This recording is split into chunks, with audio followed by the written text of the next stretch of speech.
চলছি ঢাকার পথে, আর ঢাকার খবর জানাবো না তা তো হয় না। বায়ু দূষণের দিক দিয়ে নবমতম স্থান অধিকার করেছে ঢাকা আজকের রিপোর্ট অনুযায়ী। চিন্তা করে দেখুন আমরা কতটা স্বাস্থ্যকর পরিবেশে আছি।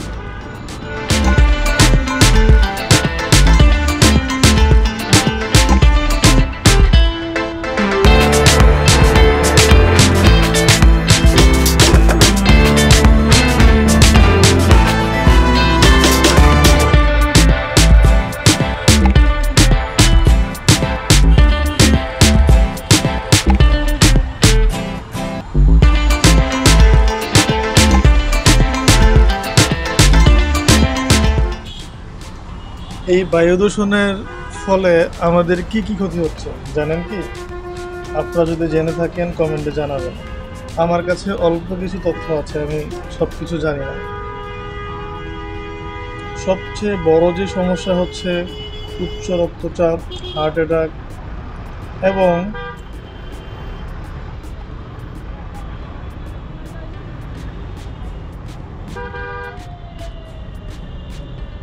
মানসিক স্বাস্থ্যের উপর প্রভাব। এটি একটি বড় রোগ হয়ে দাঁড়িয়েছে আমাদের সমাজে। এছাড়াও গর্ভবতী মায়েরা যারা আছে তারাও অনেক ঝুঁকিতে আছে, কেননা তাদের অনাগত সন্তানের উপর এই বায়ু দূষণের প্রভাব পড়ে। একটু চিন্তা করে দেখুন, অনাগত সন্তানের হৃদরোগ, ফুসফুসে ক্যান্সার সহ অনেক অনেক রোগ দেখা দিচ্ছে শুধুমাত্র বায়ু দূষণের ফলে। আমরা বায়ু দূষণ রোধে কোনো পরিকল্পনাই নিচ্ছি না, বরঞ্চ আরও ধ্বংস করছি। যেমন গাছ কাটছি, আমরা প্রয়োজনের অতিরিক্ত গাড়ি ব্যবহার করছি, আমরা প্রয়োজনে অপ্রয়োজনে খোরাখুরি করছি, যেখান থেকে ধুলা উঠছে, ধুলা উড়ে উড়ে বায়ু দূষণ হচ্ছে। তো একবার চিন্তা করে দেখুন, যদি এমনই চলতে থাকে তাহলে আমরা কোথায় যাচ্ছি, আমাদের ভবিষ্যৎ কোথায় যাচ্ছে, আমাদের পরবর্তী প্রজন্ম কোথায় যাবে? যদিও এগুলো নিয়ে কথা বলা, এগুলো নিয়ে চিন্তা করা মনে হয় না আমার কাজ, কিন্তু একজন সচেতন নাগরিক হিসাবে আমাকে চিন্তা করতে হয়। আমার ভবিষ্যৎ সম্বন্ধে চিন্তা করতে হয়, আমার অনাগত পরের প্রজন্ম তাদের কি হবে, তারা কিভাবে এই দূষিত বায়ুর মধ্যে দিয়ে বসবাস করবে, থাকবে, এগুলো নিয়ে চিন্তা করতেই হয়। তো আসুন আমরা সবাই মিলে আমাদের এই প্রাণের শহরটাকে আমরা ভালো রাখি। আমরা যত বেশি পারি গাছ লাগানোর চেষ্টা করি, আমরা যত কম পারি। আমরা তো নোংরার দিক দিয়ে 1 নম্বর মনে হয়। আমরা চিপস খাচ্ছি, সফট ড্রিঙ্কস খাচ্ছি, ওই প্যাকেটগুলো ওইভাবে রাস্তায় ফেলে দিচ্ছি।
এগুলো না করি, নির্দিষ্ট স্থানে ফেলি, ময়লার ডাস্টবিনে ফেলি, এতে করে আমরাই ভালো থাকতে পারবো, এতে করে আমাদের পরবর্তী প্রজন্ম ভালো থাকতে পারবে, এতে করে আমাদের বাসায় যারা বৃদ্ধ আছে, বাবা মা বা অন্য কেউ, তারা ভালো থাকতে পারবে।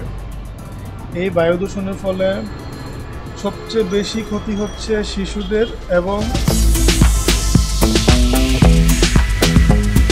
আমাদের ঘরে বৃদ্ধ যারা আছে তাদের।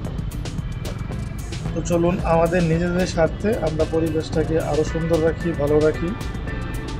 আজকের মতো এ পর্যন্তই। ভালো থাকবেন সবাই। আল্লাহ হাফেজ।